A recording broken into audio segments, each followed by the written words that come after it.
السلام عليكم واهلا ومرحبا بكم من جديد، والمسلسل اللبناني الاكثر مشاهدة في لبنان والوطن العربي. وتعالوا سريعا نشوف اهم احداث الحلقة الجديدة. بس في البداية خلونا ما ننساش نصلي على النبي عليه الصلاة والسلام، وكمان ما ننساش نشترك في القناة ونفعل جرس التنبيهات على الكل، وده طبعا علشان يصلك كل حلقات المسلسل اول باول. ودلوقتي يلا بينا نبدأ حلقة النهاردة. عالية بتقعد مع الدكتور عامر وبتحكي معاه وبتقول له ان هي السبب في كل اللي بيحصل لباسل، وكمان هي اللي دمرت حياته وهو صغير. والدكتور عامر هنا بيقول لعالية ان باسل هو اللي في ايديه يقدر يساعدك، وكمان لازم باسل يسامحها علشان تقدر تستعيد عافيتها وصحتها، وكمان علشان تقدر تخرج من الازمة الصحية دي وتسامح نفسها. وفي مشهد تاني بنشوف فيه وهي قاعدة في الحديقة وبتكون قاعدة بتبكي، وفي نفس الوقت بيجي جواد ويشوفها وبيسألها هنا جواد ايه اللي فيكي، وفي نفس الوقت جواد بيسألها انت حكيت مع باسل ولا لسه، لكن في بتقول له ما قدرتش اتكلم مع باسل في شيء. وهنا جواد بيزعل جدا وبيتعصب على في،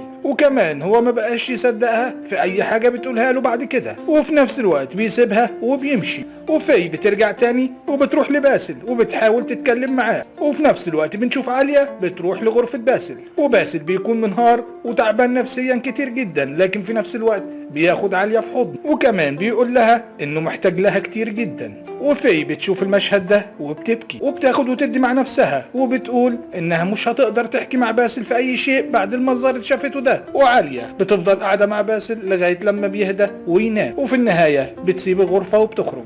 وفي مشهد تاني بنشوف عالية بيجيلها اتصال من رحاب وبتتكلم معاها، وعالية هنا بتتعصب على رحاب في المكالمة التليفونية دي وبتقول لها يا ريت ما تتصليش بيا تاني، وكمان عالية بتقول لها انا مش عايز اسمع صوتك تاني. وفي نفس الوقت رحاب بعد ما بتسمع كلام عالية ده بتبكي. وفي مشهد تاني بنشوف عالية بتتذكر لما كانت امها مريضة ورحاب هي اللي كانت بتسرح لها شعرها. وفي مشهد تاني بنشوف فيه وهي بتتصل بالدكتور عامر وبتتكلم معاه وبتقول له انها لازم تشوفه ضروري جدا.